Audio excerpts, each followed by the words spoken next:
Hello and welcome to another anime lore and theory video. I'm Shergog, your host, and today we are going to take a closer look how elves have changed, quite a bit so over the course of history, and have gotten Chibi-fied in the end. But before we're going to take a closer look at any of this, let me quickly thank my Patreons for supporting this channel, as well as a thanks to all users of the YouTube thanks function for making one-time donations. And with that said, let's get to the topic at hand. Elves in most media are often portrayed in two very different ways.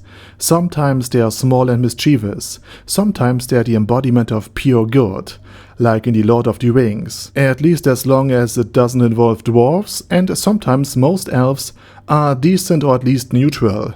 But then there's this one elven king who's evil, either because he's completely lost touch with reality and the people due to his incredible power and status and the opportunities that come with it, kind of like an overlord, or because someone read Goethe's poem Erlkönig and thought, yes, exactly that please, this would make for a great villain.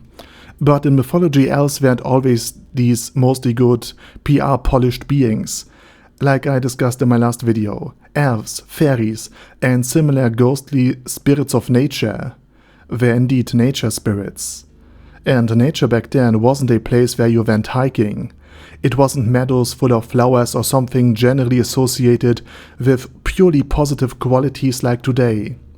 Back then, nature meant storms, dark forests filled with wild beasts, poisonous plants, and all sorts of dangers, like ravines, swamps, and lakes, where you could get stuck and drown.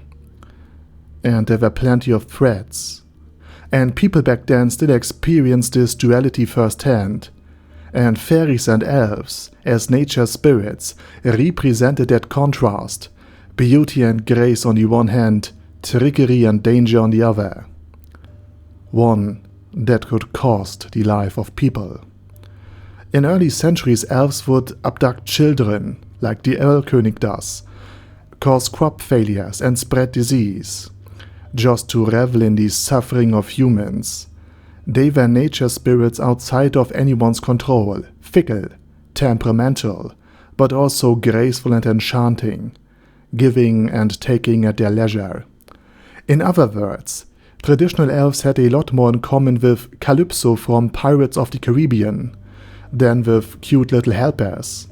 And that brings us to the main point of the video, because elves and fairies have transformed over time, particularly during the 18th and 19th century, but also a bit before. They gradually became more playful and cute, mischievous, rather than menacing, more likely to play tricks than to steal children.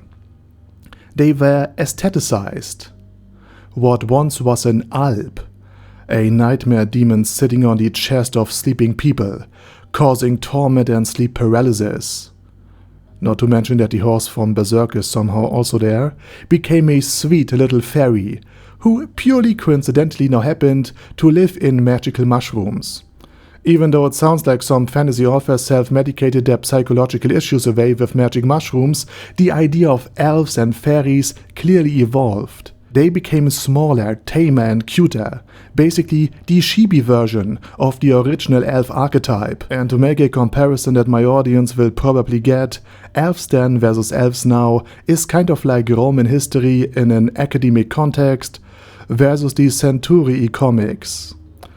What were once nature spirits demonized as monsters were later, through the pens of romantic poets and philosophers, romanticized, reimagined as graceful beings symbolizing a deep connection to nature, representing its mysteries and magic. They were rehabilitated, even before Lord of the Rings happened. And with that said, now it's your turn. What's your opinion on this topic and this video? Let me know it down in the comment section. And while you're typing, I say thank you very much for watching, thanks to all of my Patreons for supporting this channel, and as usual, I say my special thanks to